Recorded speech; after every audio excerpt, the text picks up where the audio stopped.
you will do what? You will be socialized, and you will pay a fine. Because they cannot continue wasting money, people's money, government money, on false alarm.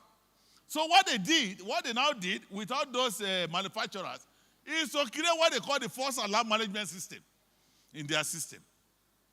So that they will be able to sense, differentiate the smoke that's fire-related and smoke that is not fire-related. For example, you'll be in the office in the morning. You are doing what? You are fleeting. You are doing fleet. You are just fleeting your MD's room or whoever's room. And before you know it, the fleet has gone up to meet the smoke detector and there will be fire alarm. And what now happens is that because if it is centrally connected, it will just go straight to the fire service. And the fire service will look at that and say, there's fire incident in this place. They move. But what they did now, when they did that time, was to separate it and make sure that there's always a false alarm management. So most of the equipment that is now available, they have false alarm management. That is when you buy it correctly. Because I have to let you know that when you buy things correctly, you will see it. Our people know where they normally bring equipment from. No CEO wants a clean agent system discharging thousands of dollars of gas because someone just scotched toast in a break room, or because a construction crew kicked up the dust. You know, FM 200 that we are talking, or the inert gas, is very expensive.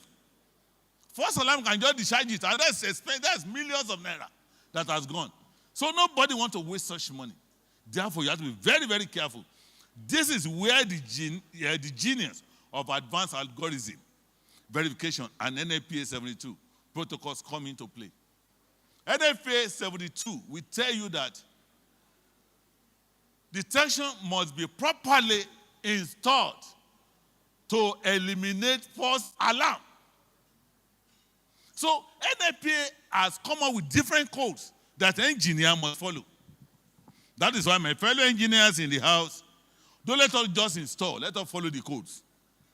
We do not allow single isolated sensor to trigger an outright suppression discharge. For example, now in the sprinkler system, the sprinkler now has gone to the level that if the fire is in this, it's not isolated, water will only come down from that place, not every part. Unlike before, traditionally, when there is fire somewhere, everywhere is flooded. Everywhere is flooded. But now, it is now operating.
Now let's quickly go to the high pressure water mist. You know, high pressure water mist is now a new system that is now in vogue. But not all organizations can afford because I wouldn't deceive you, it's very, very expensive to install. As a matter of fact, so many organizations now are now asking us they want to install water mist, they want to install water mist. Do you know, as I'm talking to you, water mist producer, manufacturer in the world today, I will tell you categorically, there are no more than 4 or 5. So, for you to even have it, you will need some cash to do that. But I won't deceive you. The water mist is still one of the best suppression systems. Why? Let me tell you. I will tell you why. What about areas where you want to the cooling of water, but simply cannot afford the immense volume? Because water mist does not utilize much water.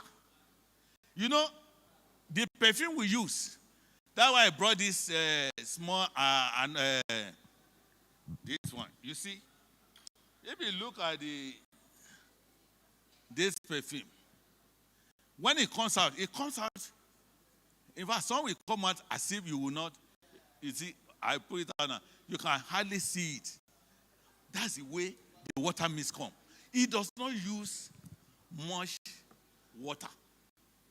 Yet, it cools the surfaces and remove the heat. Are you getting me? So, and that water does not destroy what you have. Because there's not much water to be released. Therefore, water mist, fire protection system. But traditionally, sprinkler system release large, heavy water droplets. These droplets fall directly onto the top surfaces of a fire, often pulling on the floor without penetrating the actual core of the flame. But this one, because it's pressured, it enters the cooling system. So they require massive water storage. That is the sprinkler system. Heavy booster pumps and large diameter piping networks. High pressure water mist system change the physics of water entirely by forcing water through micro apertures. I want to rush because of my time. Let me go. I want to quickly go to, yes, I want to go to this lithium. We are in the era of solar. Can I shock you? Do you know that solar is giving us, or lithium installation is now giving the fire engineers serious sleepless nights? You know why? The reason is very simple. It's very, very, very, very combustible and very, very dangerous. If prevention is not done at the steepest stage, you will not be able to contain it. You have to call the fire service. It's just like gaseous explosion. When the gas explodes, you cannot do it. Forget about the fire marshal. The fire service has to come. In fact, when the fire service comes, they have to apply their technical attitude to put it out. How my God seated? He knows what I'm talking. So many things when it comes to gaseous explosion. And lithium is worse than that. It's a pity that my people cannot play a video there. I wanted to show you a video of a lithium explosion. What happened? Because we put solar panel on our roofs. Very dangerous. You need to be very careful who is your installer is before they burn down your house. Anybody can sell anything, but ask them, please, ma. You need to be asking them. They must get certified. Everybody is now installing solar. Everybody is installing solar. I laugh when people tell me, I want to go on off-grid. I want to go off-grid. I want to be on solar. I say, it's okay. But the danger of off-grid is more than danger of on-grid. Because if it happens, nobody can stop it. It's a pity that they cannot I have. Can you share whether that video can be played there? There's a video.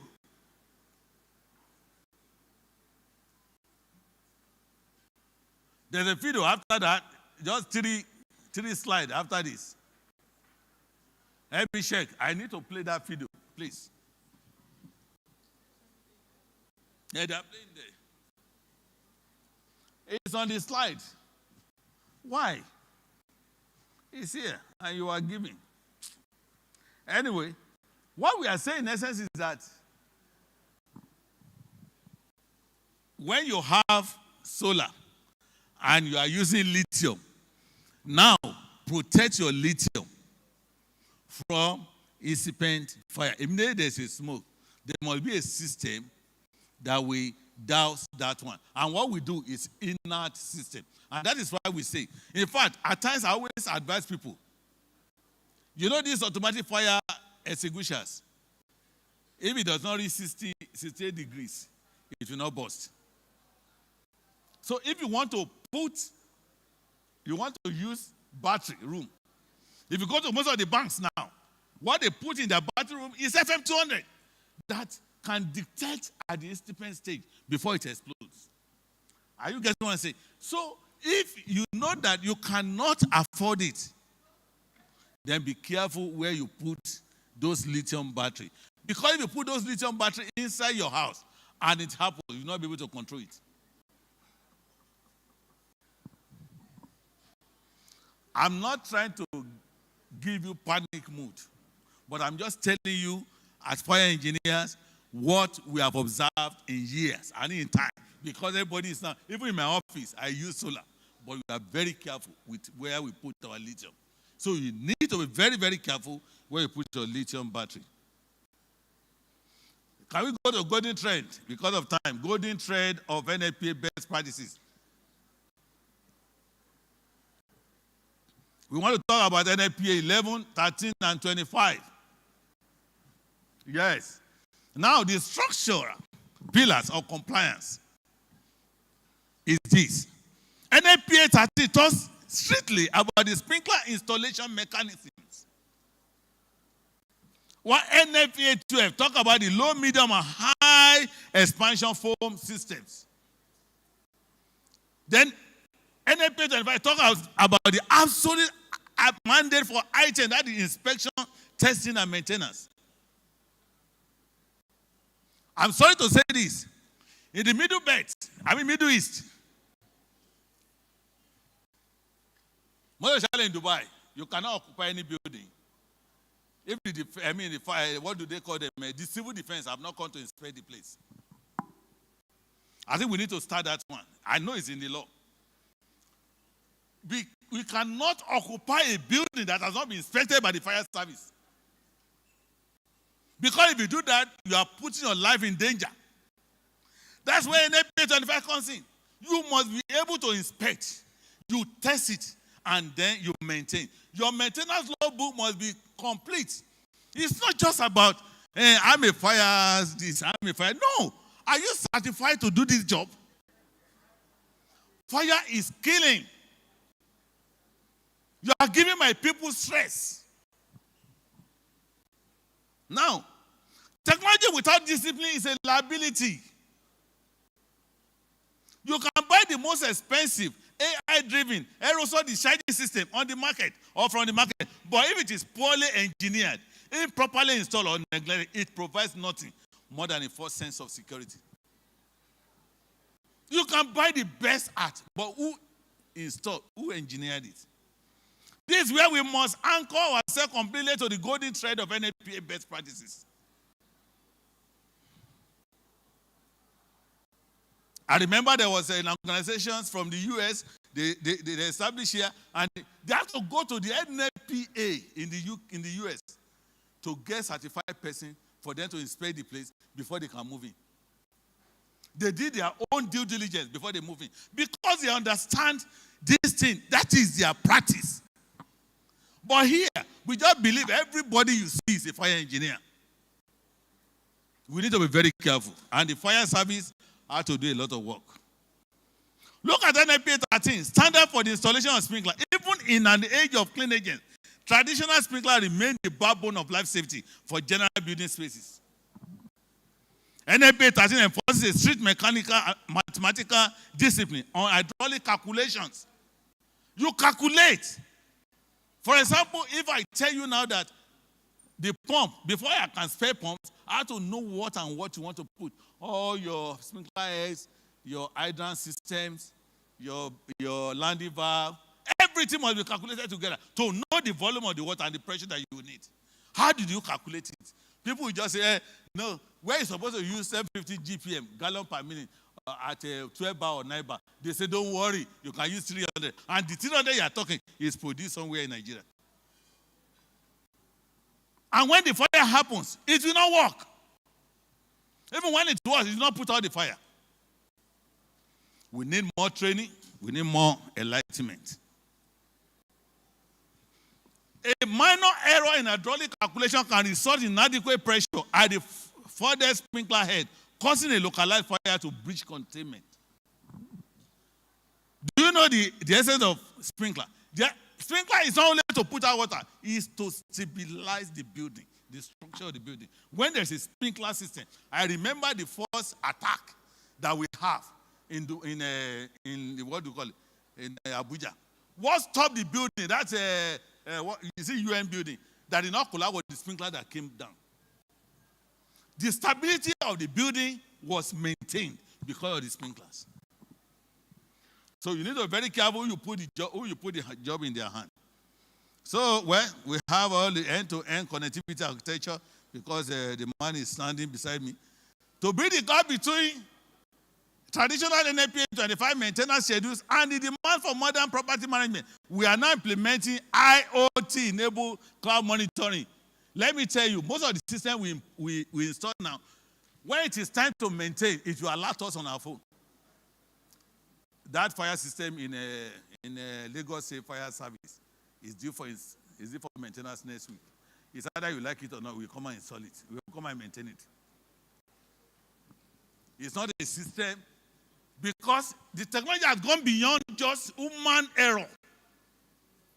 People will just forget. But alert will come. That's IoT, Internet of Things. Now, let me just quickly say this before. The roadmap to modern facility resilience. Deploy incipient detection technologies.